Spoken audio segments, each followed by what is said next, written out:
আসসালামু আলাইকুম ও রহমতুল্লাহ। রাফসা নিউজে সবাইকে স্বাগতম। নির্বাচন ঠেকানোর আন্দোলনের মাঠে নেমে নিজেদের কেন্দ্রীয় কার্যালয় দখলে রাখতে পারেনি বিএনপি।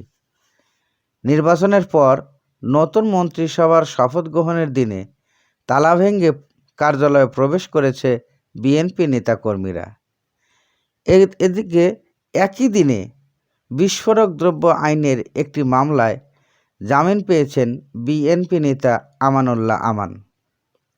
2 মাস 13 দিন পর 11ই জানুয়ারি সকালে তালা ভেঙে রাজধানীর নয়াপল্টনের কেন্দ্রীয় কার্যালয়ে ঢুকেছে বিএনপির নেতাকর্মীরা।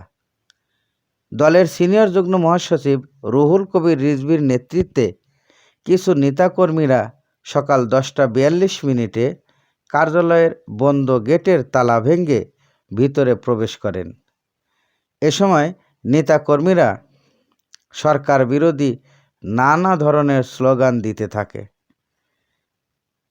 আমাদের একজন যুবদলের নেতা ও একজন প্রবীণ সাংবাদিক হত্যার মাধ্যমে এই ভয়াবহ নিপীড়নের কাজ এবং তাণ্ডব চালায় সরকার, বলেছেন রুহুল কবির রিজভী। গত 28 অক্টোবর বিএনপির শান্তিপূর্ণ মহাসমাবেশ পণ্ড করে দিয়ে পুলিশ এক নারকীয় তাণ্ডব চালিয়ে নয়াপল্টনের কেন্দ্রীয় কার্যালয়ের তালা লাগিয়ে দিয়েছিলেন।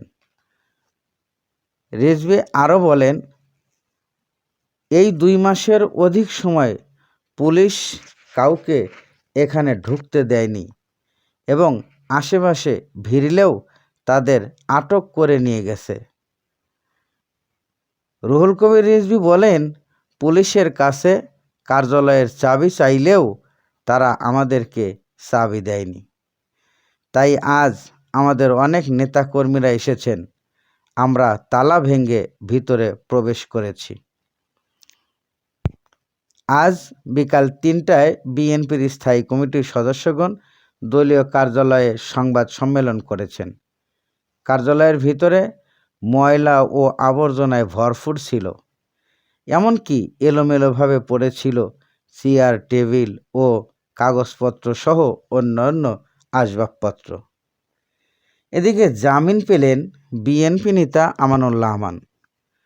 10 জানুয়ারি বিকেলে শুনানি শেষে ঢাকার প্রথম অতিরিক্ত জেলা ও দায়রা জজ আদালতের বিচারক শফিকুল ইসলাম এই আদেশ দেন।